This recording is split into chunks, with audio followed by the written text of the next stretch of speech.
We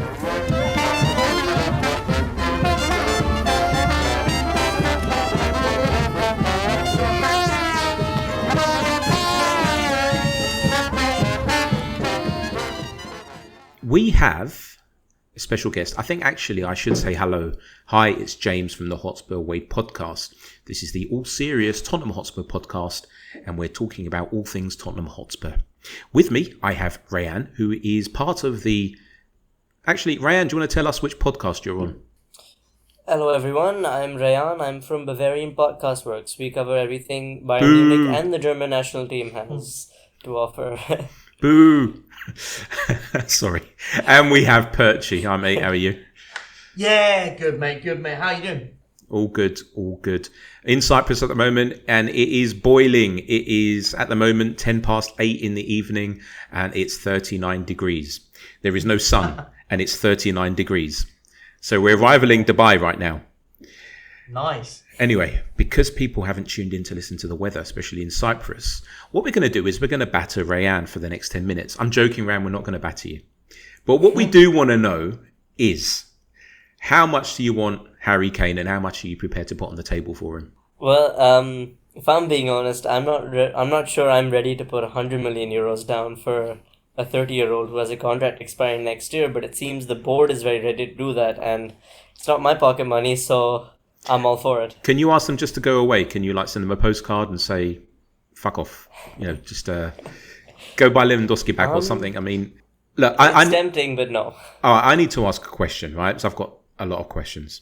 I didn't know that Bayern behave in this way. Maybe to you it's normal, right? But since the whole thing that happened when one of your presidents came out, Uli Hoeneß, I don't know if that's how you pronounce it, came out and he said what he said, I found that a bit funny. And I thought, wow, he's got tin pot bollocks. I mean, well done to him to come out and say what he said.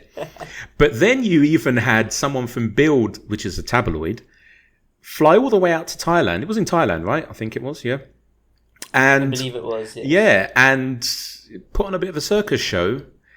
And so I thought, hold on a minute, is this the way Bayern normally behaves? And I spoke to some other friends of mine, and they said, well, what normally happens is because they're so far superior to every other club in Germany, they normally get what they want. And that's understandable, by the way. I get that. But call it, Ryan, what's going on? I mean, look, I love the way that Ange Postecoglou dealt with it. You could clearly see that it was a bit pissed off. But the way he dealt with it was was perfect. What was the feedback from you guys? I mean, have you guys been speaking about it on the Bavarian Football Works podcast about this whole situation? We just had a bit of a laugh, to be honest. It happened last summer too. There was a fan who showed up at a preseason friendly with the De Ligt shirt on when it hadn't been announced yet. And that got a few laughs around as well. It's the same situation here, but I haven't seen it with any other transfer in our case. The case of Uli Hoeneß is an interesting one. He's always been known for being very outspoken about whatever he wants to be. He's argued very publicly with even the Bayern fans during shareholder meetings. So this is nothing new for him, but he is returning to the position after a few years away from it. So it wasn't typical Bayern behavior of the Rummenigge and the Herbert Hainer Bayern Munich. Right, and if Kane does come, I mean, do you actually think he's going to? What do you guys feel? Do you think it's a done deal? Do you think it's done, or what's your standing on it? Before I go into the next sources question. in Germany have reported that it's a done deal. Kane arrives either this summer or the next. I wouldn't mind either, as long as we get a world-class striker soon. I'll be happy, and I think Kane is a perfect man for the job. I'm willing to wait a year for him. German sources once again are also reporting that Kane is ready to wait a year, but we haven't heard the same from English sources, so it's all a bit conflicted.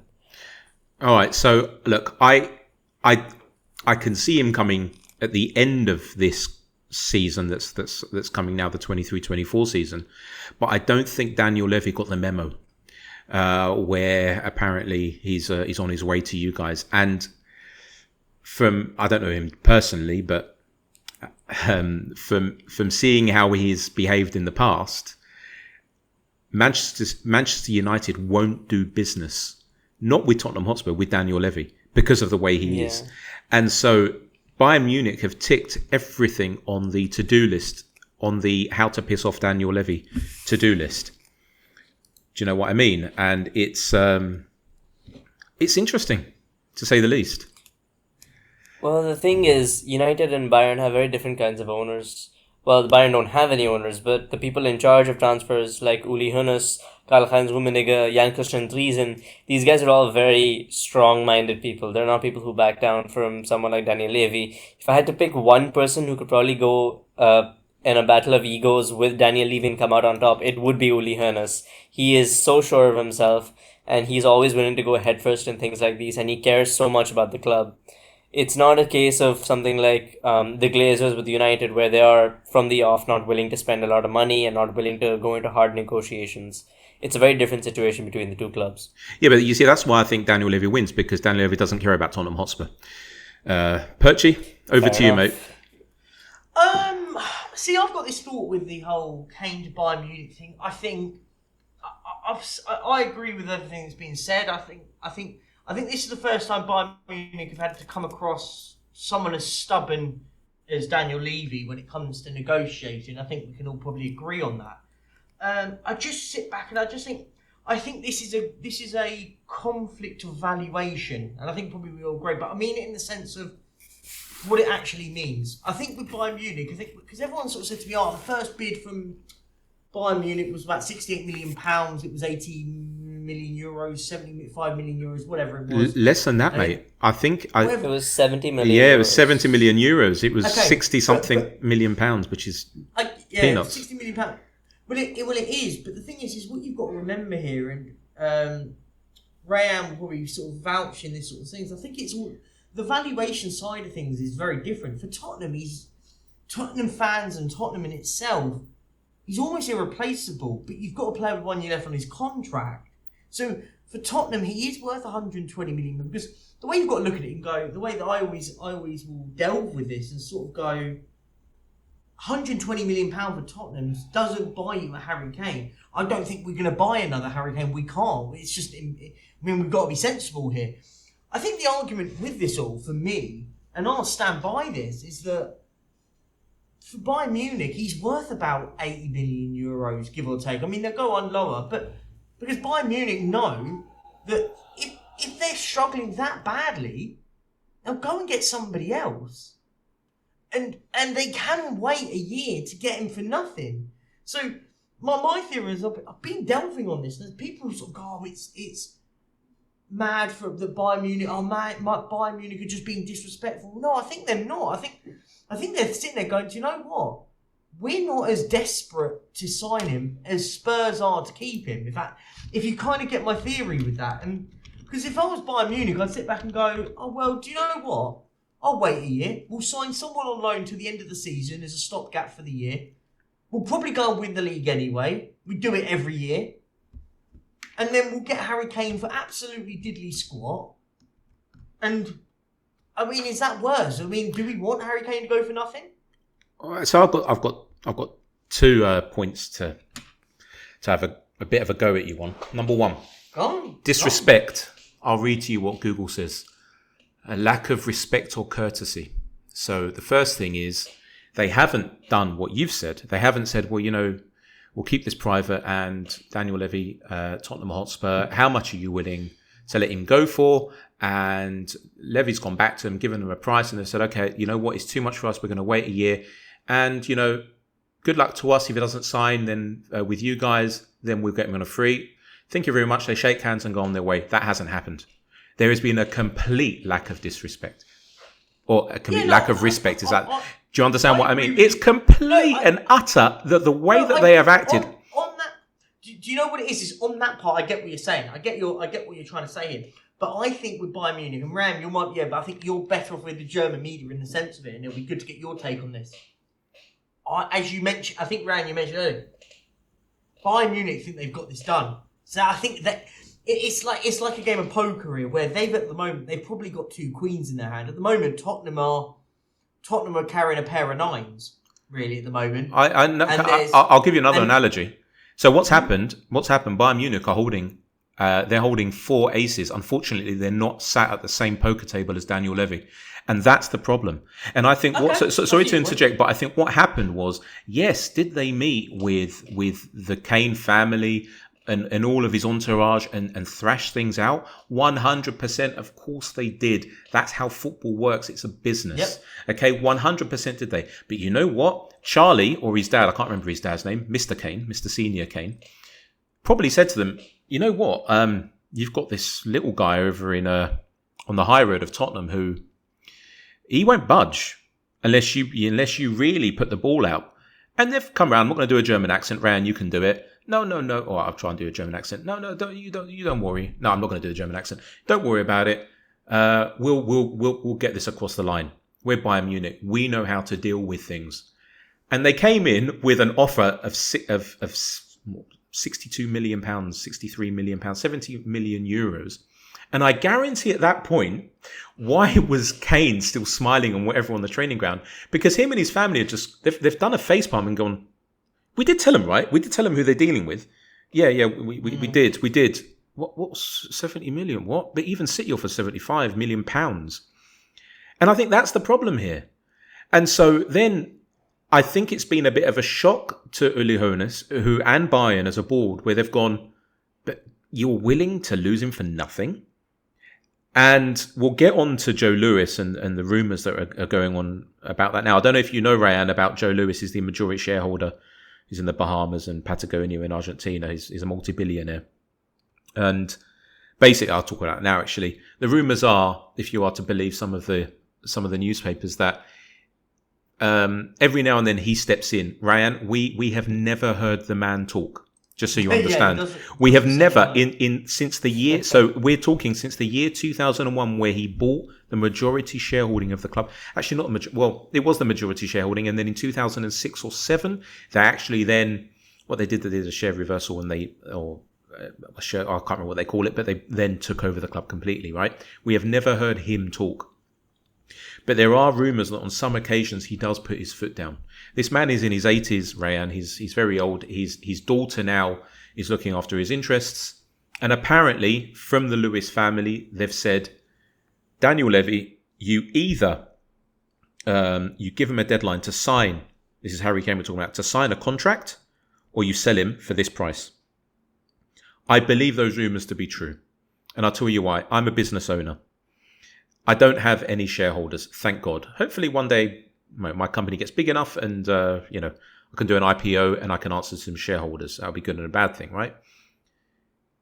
If I have to answer to shareholders, and let's think about it, the biggest shareholders are Daniel Levy, who owns nearly 30%, and Joe Lewis and his family, who are in the rest. And then there are minority shareholders, including Alan Sugar. But they don't really have a say. But if you have to try to justify as a business that you have maybe lost £100 million, I don't know how you justify it. And I don't know how you justify it if Tottenham Hotspur at the end of this coming season don't make the Champions League. As if they don't make the Champions League and then you lose £100 million, because that's what it is, I don't know how as a chairman you could justify it.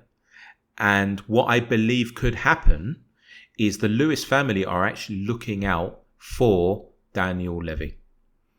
I'll repeat that because I think it's a big statement.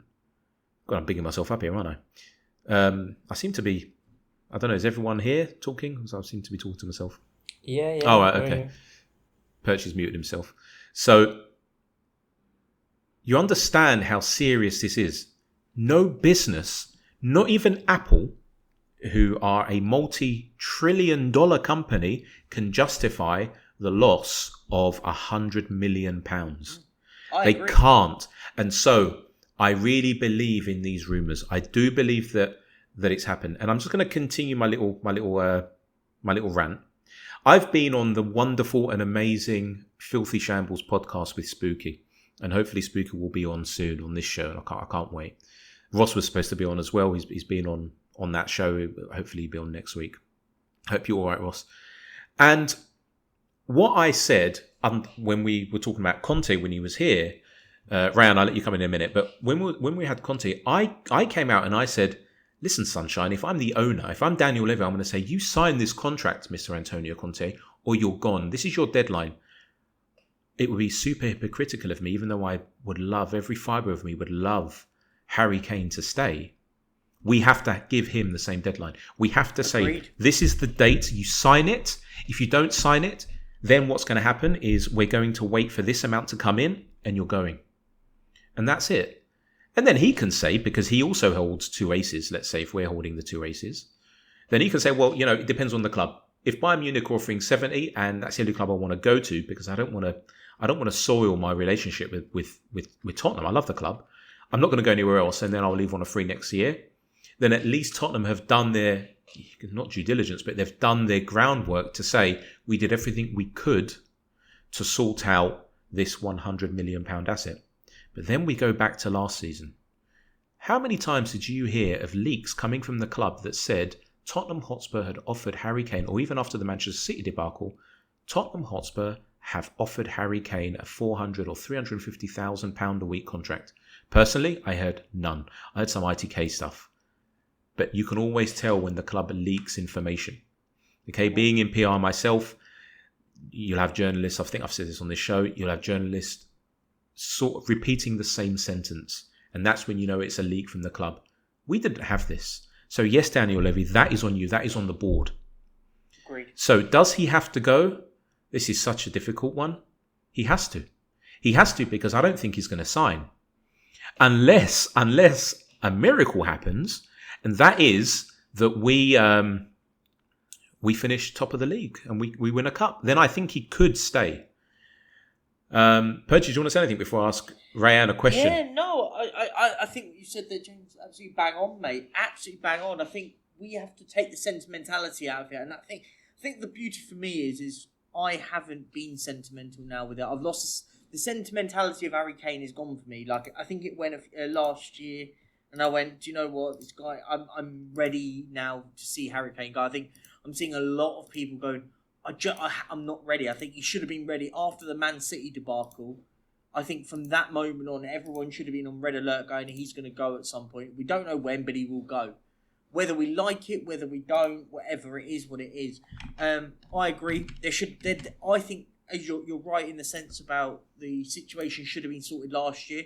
If I'm honest, it should have been done after the Man City stuff. That's when, after that season, we should have had a plan and gone, do you know what? We're going to put a contract in front of him, and if he doesn't sign it at the end of the year, we're going to say we're going to part ways. At that point, then we would be able to command a £120 million fee for a player with 3 years left on his contract. The problem is what you've got now is we're stuck at every day passing. That value, normally I always say value goes up when it gets to the end of a transfer window but when a player's got 1 year left on his contract or less than a year now, that market value just diminishes whether we like it or not. If the long and thing is with Bayern Munich, they know that. If what we're to believe that a deal is in place with Bayern Munich, and that they are in the sense of that personal terms have agreed, that value just dwindles less and less the longer it lasts. And Bayern Munich know that. Because they could wait to deadline day and go, do you know what? We hold all the cards here. If you either lose all your money and we will sign them in the summer, of the following summer, or you sell it to us at the price we put out. And that's the biggest concern. And you're right, a deadline has to be hit. If you're not going to sign Harry by this day, we are selling you at the price, and we are going to talk to Bayern Munich right now, and we're selling you to there, and you're gone.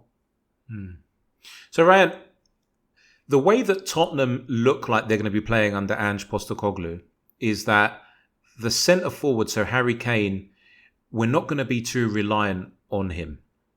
Under Mourinho, Conte, there was a manager in between, I can't remember his name.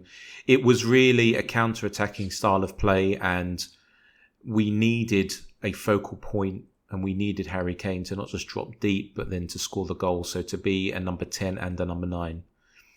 At Bayern Munich, what kind of player do you need? Do you need that centre forward who's going to play in front of a 2? I mean, how would he play if he did join you? And I hope he doesn't, but it looks like he might. How would he play? By the way, you are muted, by the way. Yeah, so at Bayern, it's been very clear over the last year or so, as soon as Lewandowski left, that the attack did have a massive hole in it. Julian Nagelsmann tried to patch through it by adding Sadio Mane, who'd shown success as a centre forward, but that was in a much different system to the one at Bayern, and he had a big drop off even in his physicality, so there was a lot of gaps to be filled. It's very clear that Bayern's attack currently lends itself to having a striker who acts more as a focal point than a goal scorer, because all of the wingers that we have, they're not very good at creating chances with crosses or from wide areas, but they're good in the half spaces. They're good at quick 1-2s. They're good at getting in behind the defense and shooting pretty much. We have players like Leroy Sané and Serge Gnabry who consistently score more than they assist, but they don't have somebody to bounce off of. Harry Kane could be that guy.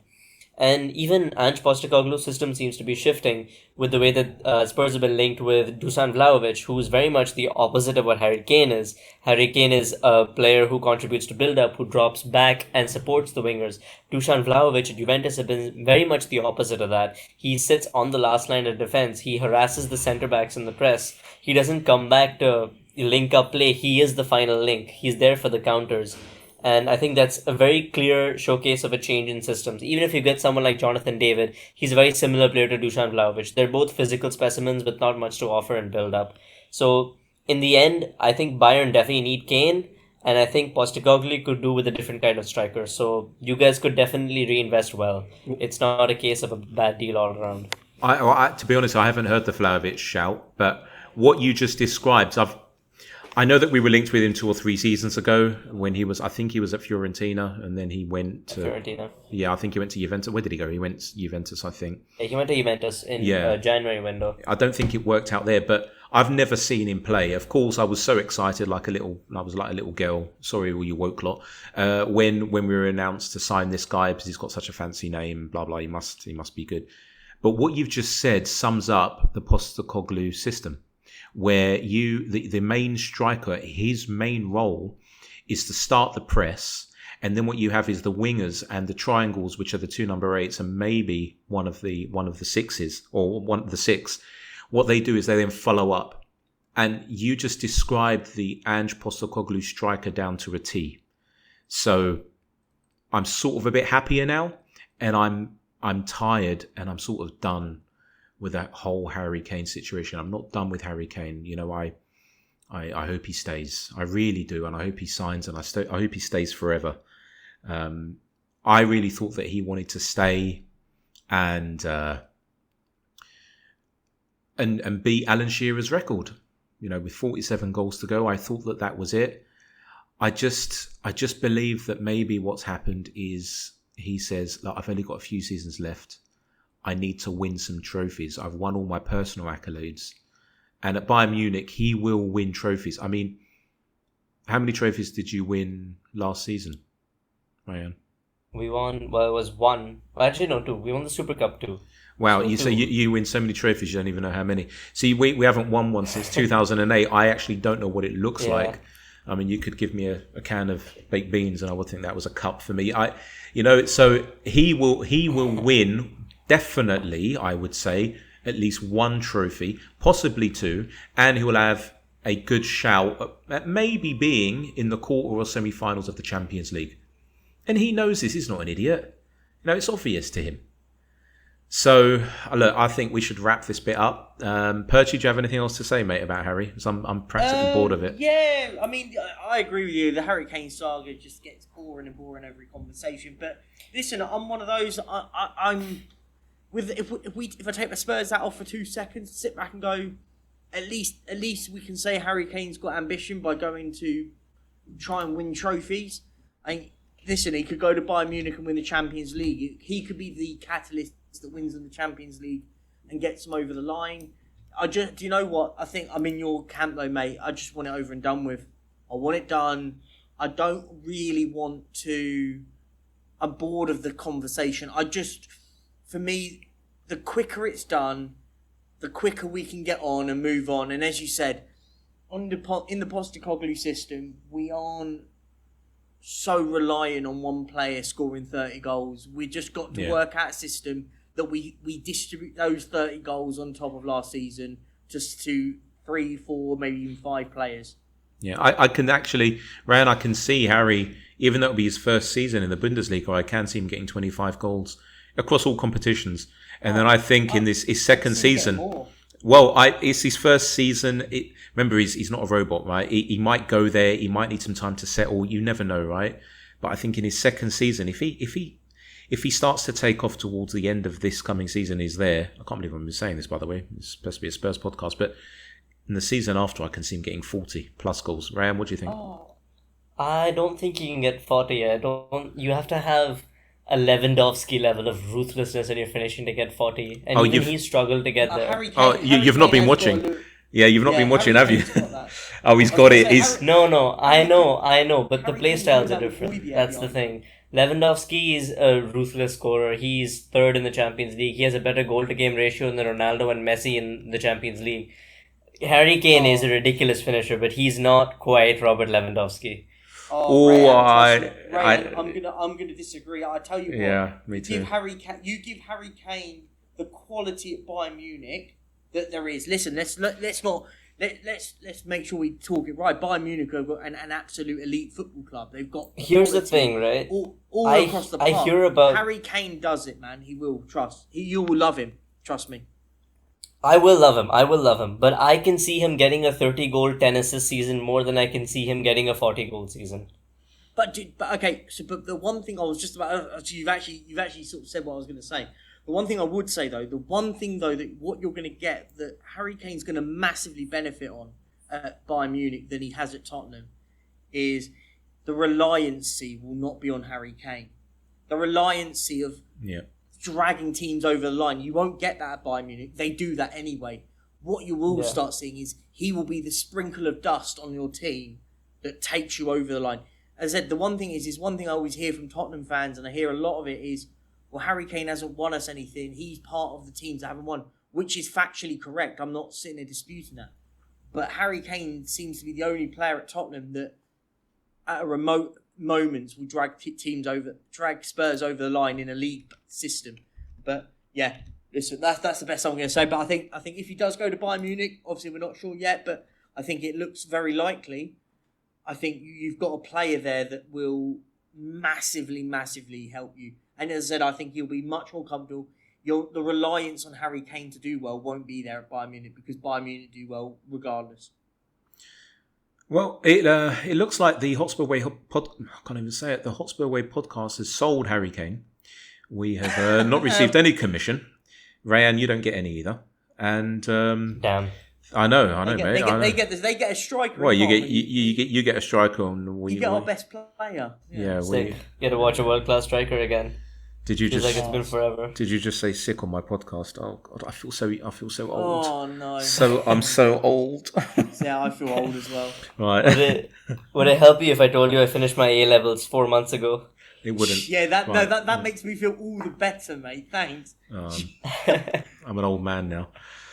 All right, mate. Well, thank you so much. And I will probably reach out to you again when Harry Kane has hit 40 goals for you. Because I think he will. He might hit him. If you play that stupid preseason friendly that you've done again, you might hit him in 2 games. Oh my God. So, all competitions I can definitely see him doing 40, but I was talking about the league specifically. No, I was talking about all competitions. I think all competitions. All competitions he'll hit 40. Easy. Yeah, he'll hit 40. Oh, easy. So it'll be 60 then. Lewandowski hit 30 in November in his last season, so... Mad.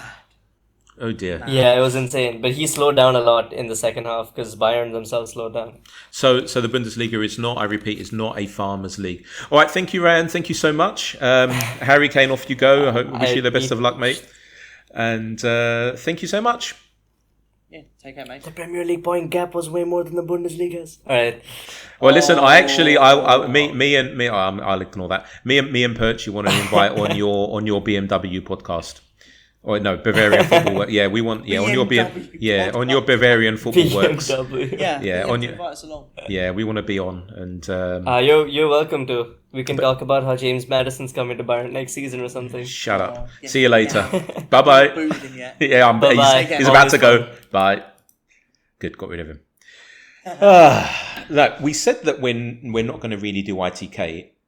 Like that thing that he said about Vlahovic, I haven't seen anything I haven't seen any sources that we're linked with him.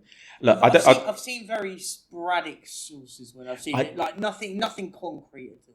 But I don't. Whenever I see sources, I don't care. I'm at the age now where I physically I don't care. Mentally and physically, I don't care. Do you know what I mean? It's I'm not like when I was 14 when Jurgen Klinsmann, or 15 when he signed for us, and I was going potty and standing outside Cockfosters training ground, and I met him, and he came in his Beetle, and that's a story for another podcast. But the way that he described Vlahovic is exactly down to a T, and I'm repeating myself, down to a T, how Ange plays his number 9. I'm sure that Harry could do it, but when it comes to pressing, is he as good as he used to be due to his ankle injuries, and now that he's changed the fitness philosophy that he has?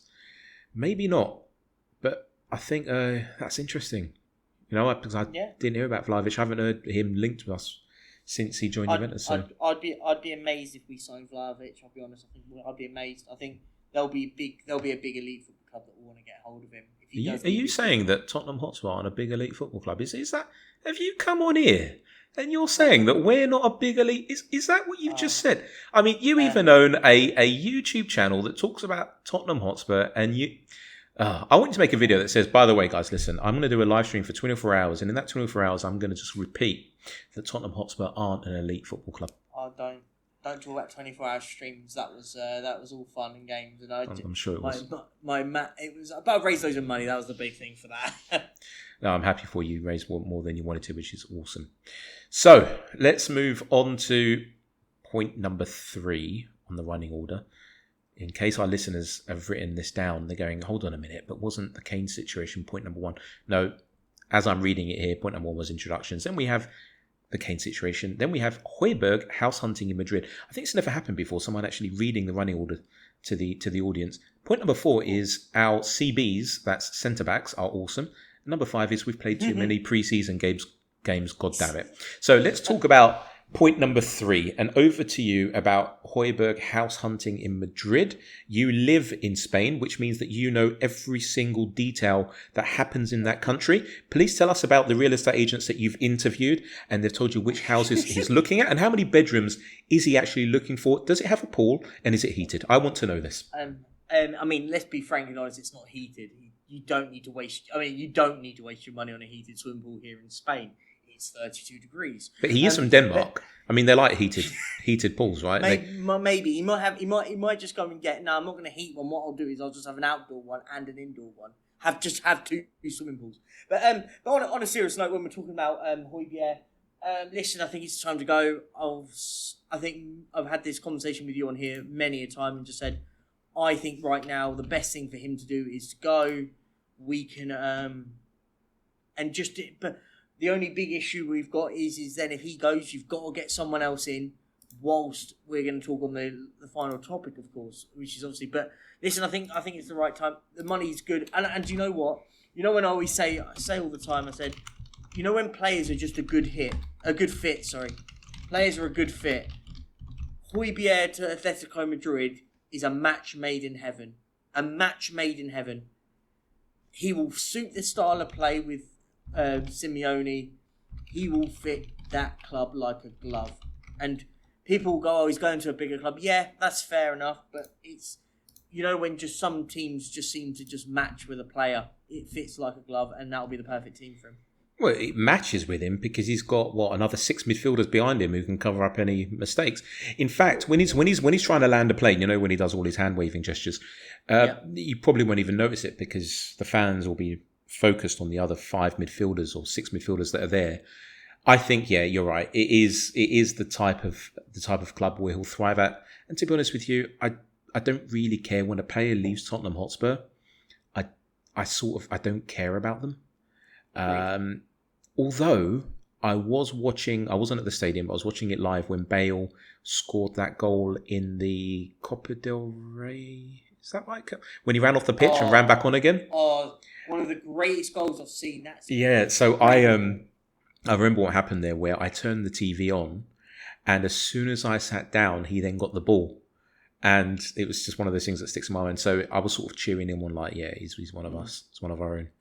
So yeah, off he goes, which then sort of leads us into, and those of you who are jotting down the running order, 3.5, which is Bissouma being the number 6. I know you don't agree, but I really believe that Bissouma is the pivot player, because number 6 under the Postecoglou system isn't the Wilson Palacios.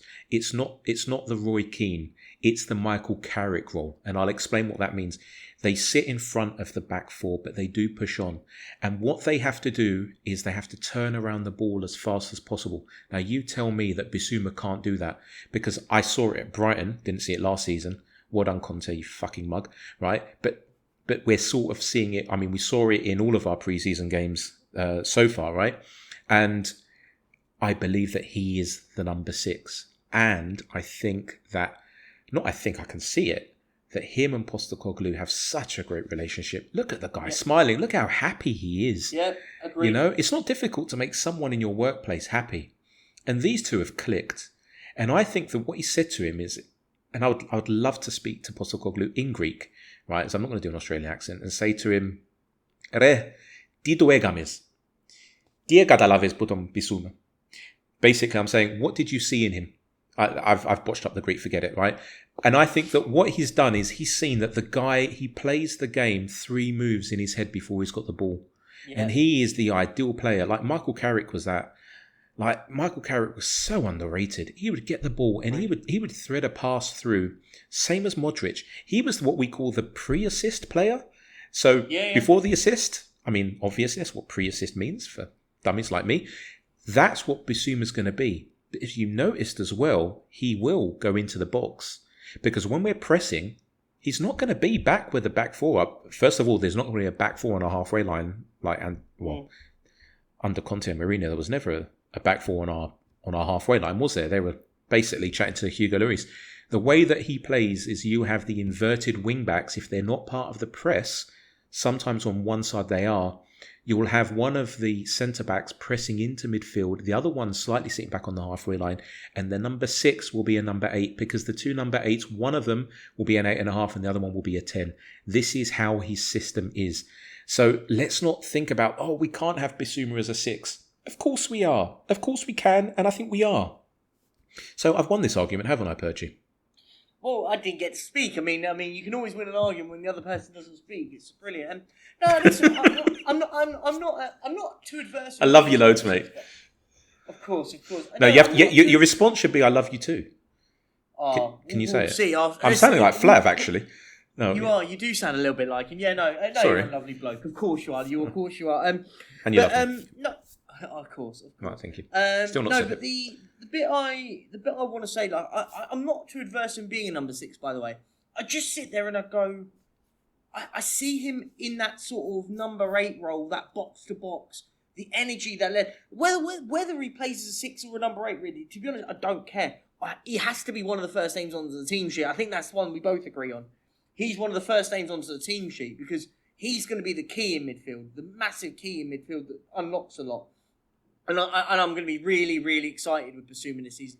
I said it when we signed him. I said, and then Conte decided to just completely destroy a player's confidence and play him so wrong, and it made no sense. And that was one of the biggest howlers of the man's career at this club. But yeah, no, listen, I'm not too adverse. If for example, if we go out there and sign number 6, that is a number 6, then yeah, listen, no, I've got no problems. I'm playing with that. But it's one of those, if we don't sign one, I'm not against him playing there this season. But it's one of those, I want to see the best out of him. Whatever the best is out of this player, I want to see it. If it is playing him as a 6 and you play two 8s, Maddison playing a bit more advanced in the 3 in midfield, I'm not against it.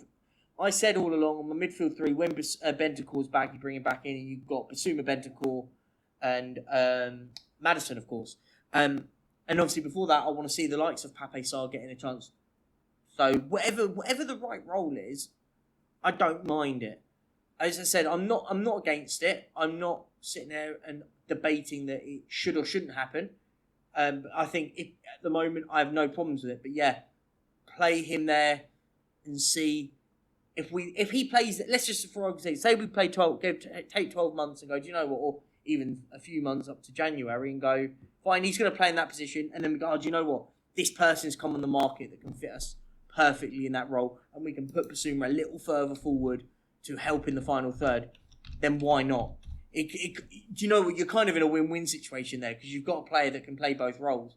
Nothing wrong with that, is it? If that makes sense. No, and I'm really looking forward to the game being called off tomorrow, and then we get to see more of the training videos on Spurs play. Thank God they sorted out Spurs play, by the way. But look, I think that the nice problem that we're going to have is we then have Bentancur and Bissouma probably being in that number 6 role when Bentancur's back. Maddison is definitely one of the advanced number 8s. Then we have one of the middling number 8s, which I don't know who it's going to be. I've got a feeling that if it's not Kulusevski, I think it's going to be Sarr. And I think it might be a bit of a shock to a few people because I've seen a lot of people saying he should go out on loan to a championship side. Fuck off. No, let the guy develop. Okay, and it's not just about football what I'm talking about now. If you have anyone in your team, if you are a head of a department or a head of a company and you give people silly intern work, but you see potential in them and you never give them challenges and you never allow them to excel and make mistakes, they will never grow and then they'll probably leave you, and that potential that was unfulfilled at your company or your football club will be fulfilled somewhere else. And I think that we need to see this guy play because I think we have a bit of a baller in Sarr. Yep. So, number 4, our centre-backs are awesome. Have we signed any yet? Nope. It's fun, isn't it? It's fun at Tottenham, isn't it? Oh, it's amazing. I mean, it was. I mean, it wasn't really up on the list of football positions that we needed to cover. So I sort of get it. And I don't want to bitch about it, by the way. I know I'm trying to make a joke of it, and we did on the last pod, like, where were our centre-backs? But it's... I think it's starting to get a little bit worrying, but I did hear on a podcast, I can't remember which one, it was a proper one, maybe an extra inch, where I think it was Bardi, might be not be Bardi, I don't know, sorry Bardi if you're listening, mate, but someone said that Van der Ven has been left out of the friendly that they're playing, that Wolfsburg are playing. And when that happens, it normally means that they're going to sign for another club other than Tottenham Hotspur. Now, I think that the deal will be done soon. But I think that we need more than one centre-back. I mean, just let me just finish this little rant a minute. Go. We have Romero, which is, I mean, he's lovely. He's a bull in a china shop. Amanda on Twitter, she does these amazing drawings of all the Spurs players, and I told her, I said, darling, you should have given him horns and a tail because you made him look so angelic, so lovely. The guy slide tackles his son, and his son's like 3.5 years old, right? So we need someone to play alongside him. Romero also, not mysteriously, gets injured before every international game for Argentina, and he's also injured slightly after that as well. He's got family to see. He's got a big family in Argentina. It's fine. We pay his wages. It's not a problem, right? We can't have Sanchez, Tanganga, Dyer, or Davis, stepping in alongside. If we do sign Van der Ven, we can't have that. And I know you can argue until we're sick of it, but we're not in Europe. We don't have another competition. Guys, we're in 3 competitions this season going forward. Okay? We need centre-backs. And I'm pretty sure, I mean, even the guy from Tifo said, and I'll quote, your centre-backs are shit. And they are. Yeah. And they are. So true, isn't it? Yeah, because they are. And it's not like Postecoglou has a magic wand, and just because he's inspirational and he gets the best out of people, you can then make someone have awareness and take them up a few notches across the field on their skill set. It doesn't work like that. Yeah, of course, for a few games you might have that, and then form plays a factor. But normally people settle back, especially at their ages that they are. It's not like they're 18, 20-year-olds where he's going to, they've got a high ceiling. As the Tifo guy said, they're shit. We need, I would say, 3 centre-backs. Maybe 2 that are definite starters. Because you're going to have Romero not playing every game. You can't have him playing every game because you've got to understand the high intensity that Postecoglou plays. And so you can't have that. Then we've got the League Cup. We've got the FA Cup as well.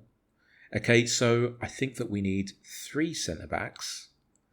And the season starts in... Do you know when the season starts? 18 days. You're counting the down. I had it because I did a video about it yesterday, and it was 19 days yesterday. So I am counting down. Yes. All right. Give me your address as well, because I'm going to send you over a pair of a mic because you're crackling and. Oh, is the mic crackling? It shouldn't be. Oh, I don't know. It is, and we're recording now. This is pure professional stuff. So it's fine. So centre backs, look, it is what it is. We can bitch until the cows come home, as they say. It is what it is. When we get a centre back in, or 2 or 3, they come great, fantastic. I'm going to be so happy. But then again, imagine if Van der Ven comes in, and can you actually imagine it that he's actually human, and so he comes in and he takes some time to settle. This stuff happens. So let's just learn from these mistakes, and I hope that Ange, over the course of this season, identifies areas which need to be covered before the following 24-25 season starts, and we address them quickly. Anyway, we'll have Scott Munn in the house, and that will be sorted. And by the way, Ange, and I've said this before on this podcast and other podcasts, he's not a yes man. Absolutely not. He left the Australia national team because they asked him to change his style of football, and he told them to fuck off in a very nice way. And he said to them, "Where's my P45?" Okay, and that was that. So if he starts, if he's being messed around by Levy, for instance, and if Longley, for instance, comes in and he's not his player, anyway, I think the fans will turn on Levy. They've not done that before. So, number 5, we sort of covered it. We've played too many preseason games. What's your take on this, mate? Listen, if you want to feel sorry, the man to feel sorry for is Ange Postecoglou in this situation. Imagine if tomorrow's game gets called off by the rain, which potentially isn't unthinkable. Hopefully it's not. Hopefully they've got a indoor pitch or something that they can at least have a kick about in. I'm just going to check weather in Singapore tomorrow. It's not good from what I've seen.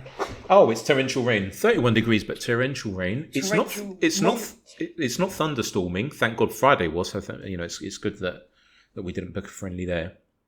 Yeah, but this is the thing. Like, someone made a great point. Is when are we going to go back to? You want to play Southend, don't you? Old school, Leyton Orient, Southend. I don't know. Go and play Wycombe Wanderers, Reading, and all those. Do you know what I've always found? I can answer that. I'll go and finish, and then I can answer that. No, I was just going to say, it's the Premier League has obviously changed because of everything about the Premier League is all about money now, and because you never used to play teams in your league for friendlies. It was just never a thing. You never used to play, I don't know, Aston Villa in a friendly or West Ham. You'd never play that. But since this sort of Premier League thing has gone to all this stuff in America and stuff, it's all anywhere, all around the world. When it never used to happen. Do you remember? You must remember that as well. That never used to play your team anyone in your league ever. It just never used to happen. Well, being born in 1979, I can tell you that it didn't happen, but I can tell you why it happens. So let's understand that Tottenham Hotspur is a company. And it's part of a syndicate of other companies called the Premier League. And this brand is now massive, and it commands billions and billions of pounds yearly, right? So let's take another look. Let's take a look at another company, and let's look at Apple. So when Apple launched in 1980, if only I was old enough to buy shares, I didn't, it is what it is. When they first started selling their computers, they were selling to Radio Shack. They couldn't get people to buy their products. Fast forward 20 years, even to the year 2000, you still had various companies in the UK not stocking too much or too many Apple products. When the boom happened and the brand of Apple went universal, when I say universal, I'm not talking about Earth, I'm talking about past the Milky Way and across the universe. That's how big this company is. I liken it to the Premier League. You can't then have Apple going back and calling up Radio Shack, I don't know if they even exist, and saying, guys, listen, we want to start stocking you, and because for nostalgic reasons, even though it's great to have that, we can't have that anymore. You know, the brand dictates what you do moving forward, and the brand of Tottenham Hotspur is now huge. And again, we're part of a syndicated brand called the Premier League, and there are fans from all over the world, okay, who are buying merchandise, and they want to see these teams play, and they're willing to spend top dollar. The other entities that are willing to spend top dollar are, believe it or not, the sponsors. We are sponsored by AIA, and AIA are huge in Asia Pacific. So there's fireworks going off. I think there's a wedding somewhere in Limassol. I don't know if you can hear them. Yeah. And so sponsors also dictate, we want you to play in the course of our 5-year relationship at least twice in these areas where it's our target market. This is where our audience is, because we're going to give you a big hoo-ha about what's happening, and we're going to push merchandise sales, and we're going to piggyback off that with our AIA brand. And that's what it is. So it's all about the brand. Do you know what I mean, mate? No, I know. Do you know what? I get all that. And I'm not even against all that. It's the sort of notion that we play Premier League teams. And I get the whole concept of it.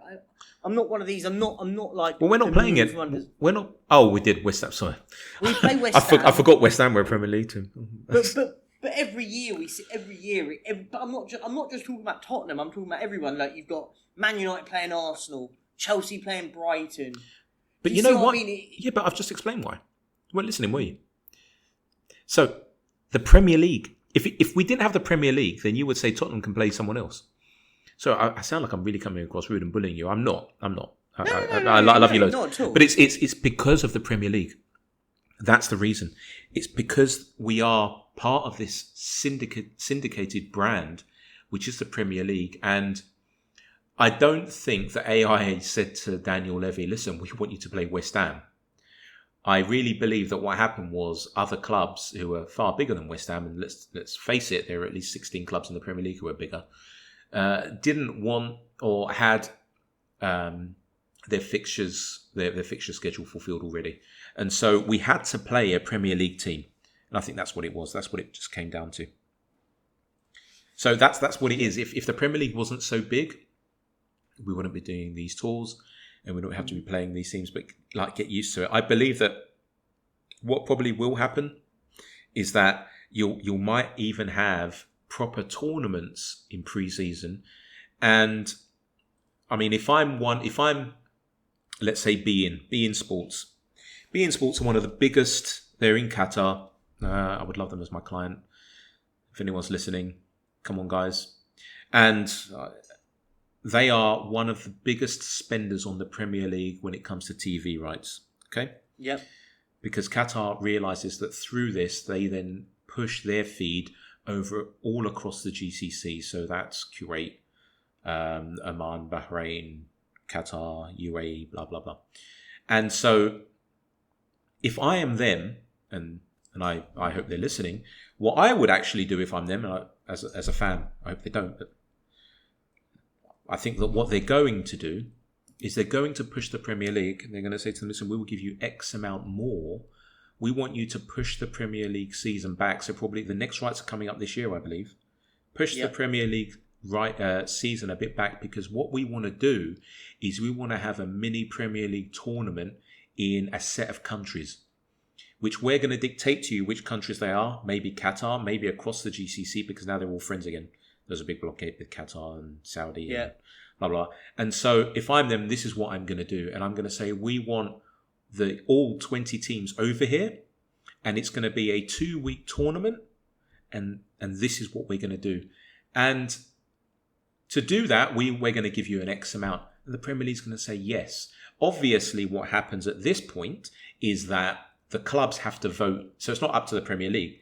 The Premier League has a voting standard, which is all 20 clubs vote on it. But if all 20 clubs are getting an X amount increase in their seasonal budget, which is provided by the Premier League, by the rights that these companies are giving them, then of course they're going to do it. And so expect this to happen too. I'm really surprised it hasn't happened already. So yeah, I'm expecting this to happen in the next tranche of rights sales. I'm expecting this to actually happen. Of course, I've not heard this. It's just what, if I was being, I would push for it. Okay, because it's a no-brainer. Number one, it helps with their sports washing. God, I need to edit that out if I want them as a client. But it helps with everything with regards to their brand, because it's being taking them there. Plus, what they do is they then mount a whole series of sponsors on top of that mini Premier League tournament. And it's a win-win for everyone, apart from us, the fans, who want to see us play on a bogged pitch in Southend. Yeah. You know, so it is what it is. Right, we've been going for 55 minutes. This is the third episode. It is the third episode, right? It is the third episode. Season 1, episode 3. And if you notice, what we've not done up to this point is we've not said, guys, can you do this and do that for us and blah, blah, blah. And the reason why, guys, is this is a fairly new podcast. It's not really. It actually started in 2017. I started off with a lot of my mates here in Cyprus because they're old fuckers. They got bored and they couldn't be bothered. Even though I shoved the microphone in front of them, they still said, no, I'm going home, because we're in a pub straight after the game trying to watch it at the Meeting Pub. If you're in Larnaca, go to the Meeting Pub. It's a big Spurs pub. And then I met good old Perchy, who's fantastic. And I said, we've got to hit this off. He jumped on it. I bully him. He loves me. And so what we do, I don't bully you, mate. You know that, right? You don't. I love you loads, right? And so we've got a sort of plan. What we're not going to do right now, I'm not going to say we're never going to do it, is we're not going to have Patreon. We're not going to have things like that. We're not. Perchy and I were talking about this before the show, and I know most of you probably clocked off by now, but we've gone over 100 downloads, which is great, and we've not really done any promotion for it. But what we want to do is, for the first bit, is ask you guys, can you please give us a 5-star rating? We are across 22 different podcast directories, and that's the main ones on this planet. You don't have the spreadsheet open, do you, by any chance? I can have it up in give me 5 seconds and I'll have it. Yeah. Do you want me to what? Do you want me to read out some of the big guns? Yeah, go ahead. Apple Podcasts, Google Podcasts, Amazon Music. Can I just say, Spotify. you're sounding a bit like Ricky from Last Word on Spurs. I mean, you're really giving it some bass. I'm just trying to get my presenting better. I love you, Ricky, by the way. Just need to say that because I do. Audible. I think that's some of the big names, isn't it? Yeah, and obviously all Amazon Music. Yeah, Stitcher, all of them, right? And to our American listeners, and we have quite a few already, we're on Pandora as well. And all we ask is, if you can, for the first bit, just give us a 5-star rating. That's if you like it. If you don't like it, then you don't need to. Please don't give us a 1-star rating, but don't give us any rating if you don't like it. But if you do like it, then give us a 5-star rating. The second thing we want to say to you is we're going to have a few more guests on over the next coming episodes. We've got a strategy here for the Hotspur Way podcast, unlike before when I launched it in 2017, which was just me and a bunch of mates at a pub. We've actually got a strategy now, right? I'm a lot older. And so the next thing we want to do is, because as I said, we've got some guests coming on. Ross couldn't make it, but we're going to have a few classy guests coming on. And if you do want to be on, all we ask you to do is just follow us. Is it, what's our Twitter? I should really know it, shouldn't I? Is it Hotspur Way Show? Yeah, the Hotspur Way podcast. No. Oh yeah, Twitter. no, the actual at is at. Oh, sorry, the at. Oh, we've botched this, haven't we? This is how strategy works. You see, me and Percy sit down in the boardroom and we say we're going to talk about this, and then we forget what our Twitter handle is. At Hotspur Way Show on Twitter. Yeah, so just or X as it's called now. Oh, what a load of rubbish. Anyway, that's about branding. I may one day do a branding podcast, okay? Not right now. It's not for you guys. And so if you can, follow us and DM us at Hotspur Way Show and say, I want to come on. Now, because we've had so many people, just over 100, listen to this, I don't know how many of you are going to want to come on. We can't accept everyone, right? So, for instance, what I would love you to do, not for instance, but what I would love you to do, and what Perchy, this is his idea actually, I'm lying, is if you could just voice DM us and say, I want to be on because I want to talk about this, this, and this. And we'll listen, and then we'll invite you on. It's that simple. And the third thing, I know that we said we were going to do one thing, but the third thing is if you've got any questions, we record every other Tuesday. We'll let you know before we record, normally on Twitter. We're on Instagram now as well. I can't remember what that handle is. I'm sure it'll be somewhere. You can search for it. And on YouTube. I can't remember what that is either. And on Facebook. I think that's Hotspur Away Podcast. Send us in your questions. By the way, the more creative, the better. Okay, so I don't just want questions like, oh, do you think we should sign this centre-back? That's a bit boring. Try and make him creative. And I don't want you to say, oh, do you think we should get rid of Daniel Levy? That's not creative at all. Okay, we all know that he shouldn't be here, but he is. We can't do nothing about it. So try and be a bit creative. I think we've just spent, how long? Wow, nearly 10 minutes doing our marketing and all of this jazz. Bit of plug-in. Yeah, have you got anything to plug, by the way? Listen, I mean, same as always. Every time at the Perchy TV on YouTube. Just daily content out there, really, mate. That's the main thing for me. All right, I've got a bone to pick with you. So whenever you're on, whenever I see that the feed is on, and I come on and I leave a comment, you always do the same thing, which is lovely. You go, James, top guy. I know you're like you're pushed for time or whatever. Top guy, you've got to listen to not listen. You always say you've got to watch the show. First of all, it's a podcast. Difficult. Yeah, to watch. no, I do right. forget. And then you always forget what it's called. Oh no! Do you know what? It's one of those when there's so much going on, like I just sort of just rush through it. But yeah, no, definitely I'll. So I'm going to send you a script. I'm going to send you a script. Send me. Right, the script, there you go. And if anyone else wants to send Perchy a script, you can do. Just DM us at Hotspur Way Show. And the funniest one, if you can read out, that would be really good. So if you send in a funny script for Perchy to read on his live YouTube channels, that would be really cool. But yeah, go ahead and listen. Go ahead and watch them. I was going to say listen. I mean, you could close your eyes and listen to them, but then you wouldn't see Perchy and all his mates. And he's never invited me on. You've never actually invited me on one of these things. You're always welcome on. You don't need to be invited. That's such a cop-out. It's like when you say to someone, listen, you've never invited me to your house. Oh, you're always invited. And then it's like, well, I'm a bit of a vampire. I mean, you've got to invite me in. I'm not just going to... I'll be honest. Everyone thinks it's all done really pristine and stuff. Behind the scenes, it's... What, like this show, you mean? It literally, I just turn up and then I'll just send a message and then someone will message me going, can I jump on? Yeah, sure, jump on. Why not? I mean, I'll be honest, that is literally how it goes. And that's how we strategize the Hotspur Way podcast. So send in your questions, leave us a 5-star review, and we will catch you in... What? Actually, there is one bit of news. You're going to the Barca game, right? I am. And hopefully... Spurs game. Now, because Perchy values our friendship so much, he can't do a show straight after, because he's going to go and drink some alcohol, which is fine. But the day after... we're going to have a show and you're going to tell us all about it. And if you can, mate, what I would love you to do is send me over a WhatsApp voice message and then we'll put it up on Twitter as well. So as you're actually in the stadium. Okay? Let us know how it goes. So looking forward to that one. When are we playing? August the 8th? Yeah, 8th of August. Last friendly. All right, perfect. So, and I think our next show is when? Yeah, our next show, I think...